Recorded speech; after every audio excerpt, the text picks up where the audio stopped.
behalf of all of Oxford University, I would like to add my welcome very particularly to this remarkable group of speakers and to all of you as participants in this forum.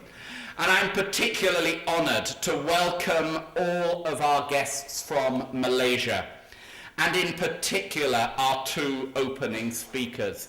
It's my great privilege to present the first of those, the Right Honourable Pehin Sri Haji Abdul Taib Mahmud, the Chief Minister of Sarawak in Malaysia.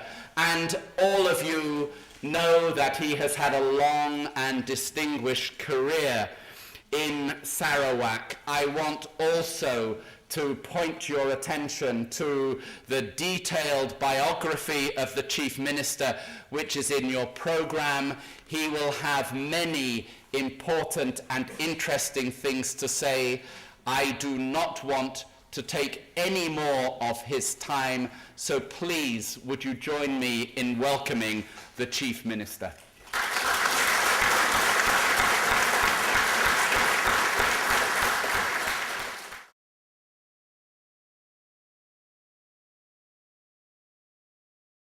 First of all, I would like to register my deep appreciation for being invited to speak to you all today.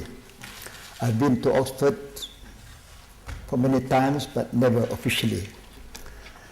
And I know the weather was typically Oxford today, and if it's otherwise, probably I would not feel as comfortable as the previous trips.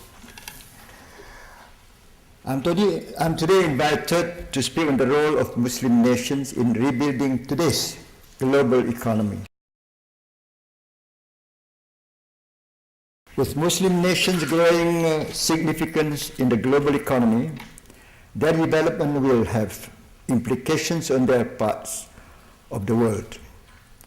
Muslims worldwide are increasingly becoming active as investors, as manufacturers, as bankers and traders, competitors and suppliers.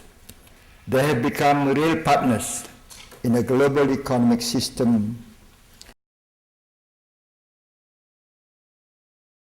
There are sizable Muslim population in the high growth areas of China, India, Indonesia, Malaysia, and in the Middle East. Muslims are clearly becoming increasingly well connected.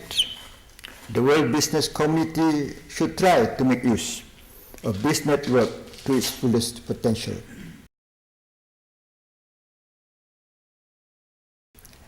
The nations that act prudently, make wise decisions for the long-term plan, and initiate bold reforms to make them competitive in a new world economic order should be able to succeed.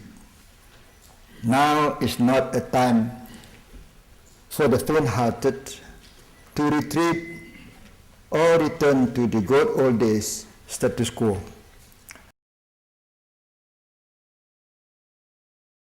Another change is the burgeoning halal market.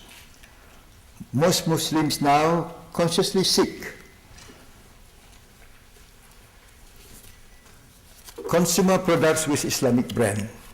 The halal market are variously estimated to be between 1 to 2 trillion US dollars, which bodes well, of course, for the development of various halal hubs worldwide.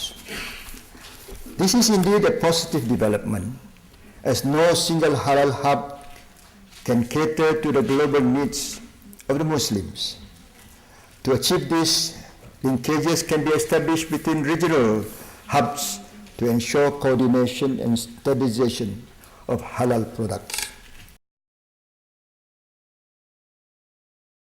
The world seems to recognize that the economic cloud of 1.5 billion people is a market that cannot be ignored. This is a market with an enormous potential for future growth. Long-established financial centers such as London, Hong Kong, Tokyo, and Singapore have taken steps to position themselves in these vibrant Islamic financial centers. This would raise several implications and opportunities. There will be an increase in competitions. Non-traditional players will enter the industry, bringing with them superior systems, management skills, established research and development, and risk management system with proven track record globally.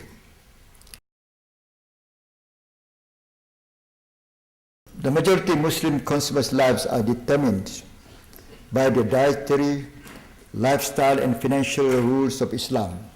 Muslims are far from being completely homogeneous. The global business community must also be mindful of this fact and adjust accordingly. Excellencies, ladies and gentlemen, let me now conclude my remarks. Muslim nations are very much part of the changes that are taking place in the global economy and the international financial system.